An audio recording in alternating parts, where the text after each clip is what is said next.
திமுக முப்பெரும் விழாவில் திமுக தலைவரும் தமிழக முதலமைச்சருமான மு.க.ஸ்டாலின் உரையாற்றினார். அப்போது அவர் பேசும்போது, இது கரூர் அல்ல, திமுக ஊர். இந்த ஊர் கொட்டுமலையில்தான். இதே நாளில் ராபின்சன் பூங்காவில் திமுகவை அண்ணா தொடங்கி வைத்தார். கொட்டுமலையில் தொடங்கி வைத்த இந்த கழகம் 75 ஆண்டுகள் அல்ல, 100 ஆண்டுகளை நாம் காணப்போகிறோம். திமுக வரலாற்றிலேயே இப்படி ஒரு பிரம்மாண்டமான முப்பெரும் விழா நடந்திருக்காது. மழை பெய்தாலும் குடை பிடித்துக் கொண்டு, நாற்காலியை பிடித்துக் கொண்டு விழாவை நீங்கள் நடத்தி கொண்டிருப்பதே இதற்கு சாட்சி. 2019 முதல் எதிர்கொண்ட எல்லா தேர்தல்களிலும் வெற்றி பெற்று வந்திருக்கிறோம். சாதாரண வெற்றி அல்ல, எதிரிகளை கலங்கடிக்கக்கூடிய வெற்றி பெற்றிருக்கிறோம். இந்த வெற்றி பயணம் தமிழக மக்கள் ஆதரவோடு 2026 தேர்தலிலும் தொடரும் என்று அவர் பேசினார். மதுரையில் கோவில் திருவிழாவிற்கு அன்னதானம் வழங்க ஏற்பாடு செய்யப்பட்ட கேட்டரிங் உரிமையாளருக்கு கொடுக்க வேண்டிய பணத்தை கொடுக்காமல் ஏமாற்றிவிட்டதாக மதுரை மாநகராட்சி திமுக அவைத் தலைவர் ஒச்சிபாலு மீது போலீசில் புகார் அளிக்கப்பட்டுள்ளது. பணத்தை கேட்டு சென்றால் சாதி பெயரை சொல்லி திட்டியதாகவும் குற்றம் சாட்டப்பட்டுள்ளது. இந்த நிலையில் திமுக நிர்வாகியின் இந்த செயலை பாஜக முன்னாள் மாநில தலைவர் அண்ணாமலை கடுமையாக விமர்சித்துள்ளார். இது தொடர்பாக அவர் வெளியிட்டுள்ள அறிக்கையில், திருட்டு மற்றும் சுரண்டல் என்பது திமுகவின் மரபணுவிலேயே ஊறி போயுள்ளது. சமூக நீதியை பற்றி அவர்கள் திரும்ப திரும்ப பேசி வந்தாலும் வெறும் வாய் சொல்லாகத்தான் இருந்து வருகிறது. அரசியலிலோ அல்லது தன் கட்சி உறுப்பினர்களிடத்திலோ அதை கடைபிடிப்பதில்லை. மதுரையில் தனக்கு வழங்கப்பட்ட பணியை முடித்த ஒருவர் தனக்கு கொடுக்க வேண்டிய பணத்தை கேட்டதால் திமுக நிர்வாகியான ஒச்சு பாலு என்பவர் அவரை சாதியை சொல்லி திட்டியதோடு பொதுவெளியில் அவமானப்படுத்தி மிரட்டியுள்ளார். இந்த சம்பவம் உண்மையான தன்மையை பிரதிபலிக்கிறது என்று அவர் குறிப்பிட்டுள்ளார். செய்தியாளரிடம் பேசிய அமமுக பொதுச் செயலாளர் டிடிவி தினகரன், அமித்ஷாவை சந்தித்த எடப்பாடி முகத்தை மூடிக்கொண்டு வரவேண்டிய அவசியம் என்ன? எங்களுக்கு தன்மானம் தான் முக்கியம் என பயங்கரமாக சவுண்டு விட்டு வீரவசனம் பேசிய எடப்பாடி பழனிசாமி அமித்ஷாவை சந்தித்திருக்கிறார். இப்படியெல்லாம் பொய் சொல்லி யாரை ஏமாற்ற பார்க்கிறீர்கள்?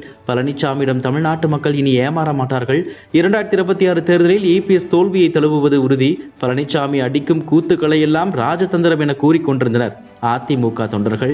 இனிமேலும் தங்களை தாங்களே ஏமாற்றிக் கொள்ள வேண்டாம். இரட்டை இலையை வைத்துக் கொண்டு அதிமுக தொண்டர்களை ஏமாற்றுகிறார். முத்துராமலிங்க தேவருக்கு பாரத ரத்னா என்ற கோரிக்கையில் தவறில்லை. தென் மாவட்ட மக்களை சரி செய்ய வேண்டும் என முயற்சி செய்கிறார் பழனிசாமி. ஆனால் அவர் நினைப்பது போல் தென் மாவட்ட மக்கள் முட்டாள்கள் இல்லை என்றும் அவர் தெரிவித்தார். ஜிஎஸ்டி சீர்திருத்தங்கள் மூலம் பொருளாதாரத்தில் 2 லட்சம் ரூபாய் கோடி முதலீடு ஏற்படும் என மத்திய நிதியமைச்சர் நிர்மலா சீதாராமன் தெரிவித்துள்ளார்.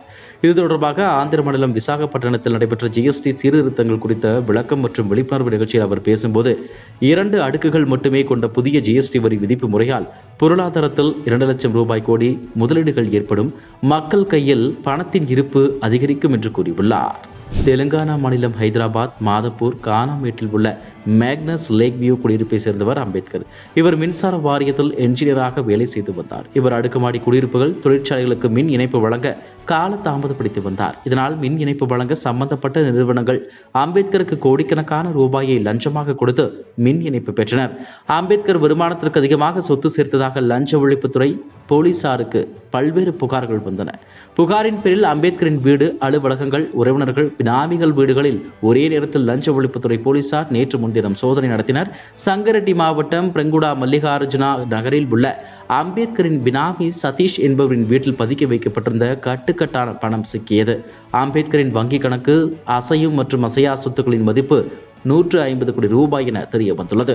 இதையடுத்து லஞ்ச ஒழிப்புத்துறை போலீசார் அம்பேத்கரை கைது செய்து விசாரணை நடத்தி வருகின்றனர். 2026 தேர்தலில் நாம தான் ஜெயிக்கிறோம், நாம மட்டும்தான் ஜெயிக்கிறோம் என கரூரில் நடைபெற்ற திமுக முப்பெரும் விழாவில் செந்தில் பாலாஜி தெரிவித்துள்ளார். 2026 தேர்தலுக்கான திமுகவின் வெற்றி கணக்கு கரூரில் இருந்து தொடங்குகிறது. எத்தனை எதிரிகள் வந்தாலும் அவர்களை வீழ்த்தி நாம் தான் ஜெயிக்கிறோம், நம்ம மட்டும்தான் ஜெயிக்கிறோம் என்றும் கூறினார். டெல்லியில் உள்ள தலைமை தேர்தல் ஆணையத்தில் பாமக நிறுவனர் ராமதாஸ் தரப்பில் புகார் அளிக்கப்பட்டுள்ளது. பாமக எம்எல்ஏ அருள், பொதுச் செயலாளர் முரளி சங்கர், சட்ட ஆலோசகர் ஆகியோர் இந்திய தலைமை தேர்தல் ஆணையரை சந்தித்தனர். அப்போது தலைவர் பதவியில் இல்லாத ஒருவரின் குழுவுக்கு கட்சி அங்கீகாரம், சின்னம் ஒதுக்கியிருப்பது ஏற்புடையதல்ல. உரிய நடைமுறை இல்லாமல் அன்புமணிக்கு கடிதம் அளித்தது தவறு. அதை உடனடியாக திரும்ப பெற வேண்டும். மேலும் உரிய விசாரணை அடிப்படைக்கு பிறகு அங்கீகாரம் வழங்க வேண்டும் என ராமதாஸ் தரப்பில் தெரிவிக்கப்பட்டுள்ளது. இதுபோன்ற செய்திகளை மேலும் தெரிந்து கொள்ள எங்களது யூடியூப், ஃபேஸ்புக் மற்றும் ட்விட்டர் ஆப்களை சப்ஸ்கிரைப் செய்யவும்.